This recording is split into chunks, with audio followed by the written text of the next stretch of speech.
आदर्श शिक्षण समिति बाड़मेर कक्षा 10वीं विषय संस्कृत तृतीय पाठ स्वराष्ट्र गौरवम। अपने सभी भैयाओं आपका स्वागत है। अपन ने पाठ क्रमांक 2 पूरा किया, उसके बाद पाठ क्रमांक 3 स्वराष्ट्र गौरवम पढ़ना जा रहे हैं। आज इसकी शुरुआत कर रहे हैं।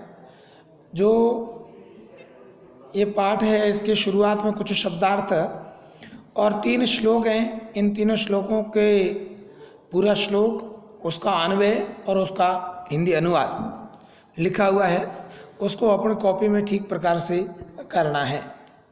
अब इसके अंदर शब्दार्थ दे रखे हैं, इन शब्दार्थों को ठीक प्रकार से अपनी कॉपी में करें और याद करें।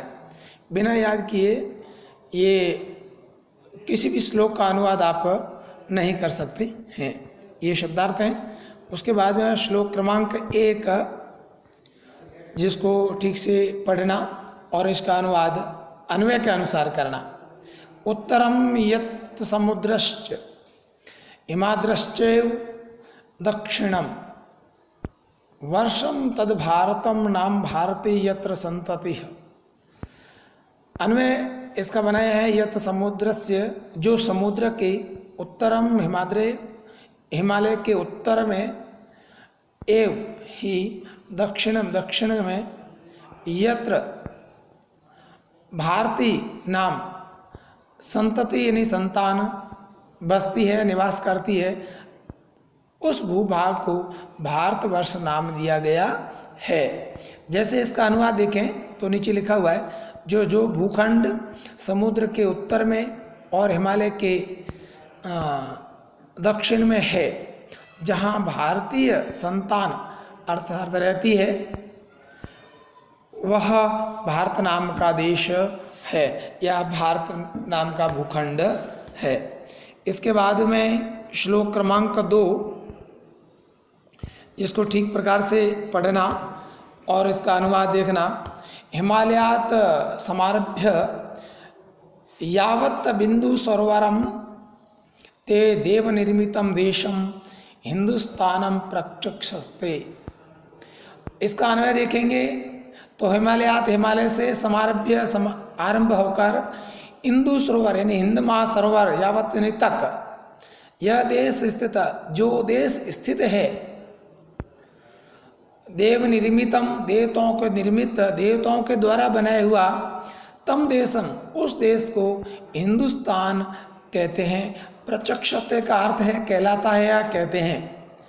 इसका अनुवाद ठीक से देखें तो हिमालय से लेकर हिंद महासागर तक जो देश स्थित है, जो भूभाग स्थित है, देवताओं द्वारा रचे गए या बनाए गए, उस देश को हिंदुस्तान कहते हैं। श्लोक क्रमांक 3 ठीक से देखें। गायन्ति देवा किल गीतकानि धन्यास्तु ते भारत भूमि भागे स्वर्गाद परगा स्पद मार्ग भूते भवन्ति भूय पुरुषाः श्रुत्वात्। यहाँ अन्वय दे रखा है देवा देवता, किल गीतानि यानी गीत, गायन्ति गाते हैं, धन्य यानी धन्य हैं, ते यानी वे, पुरुष यानी पुरुष, संत यानी हैं, ये यानी जो स्वर्ग लोग जाने के मार्ग इस भारत की भूमि पर जो रहते हैं, वे श्रुत्वात् देवताओं के द्वारा बनाए गए होते हैं। अनुवाद के रूप में इसका देखें, निश्चित ही, किल का अर्थ निश्चित ही अर्थ है, निश्चित ही या निश्चय ही देवता गीत गाते हैं कि धन्य तो, अर्थात देवता कहते हैं कि धन्य तो वे पुरुष हैं जो स्वर्ग और मोक्ष स्थल के मार्ग, जो भारत की भूमि है, उसके भाग में जन्म लिया है या उसके ऊपर निवास करते हैं। अर्थात भारत की भूमि को देवताओं यानी स्वर्ग लोक के जाने का रास्ता बताया गया है, इसलिए इसे बहुत पवित्र, अर्थात इस पाठ में भारत भूमि का जो भारत राष्ट्र है, भारत देश है, भारत माता है, इसका गौरव या यशोगान गुणगान किया गया है। और आगे अपन कल पढ़ेंगे अगले 3 श्लोक। आज यहीं तक इसको पढ़ना और याद करना। धन्यवाद।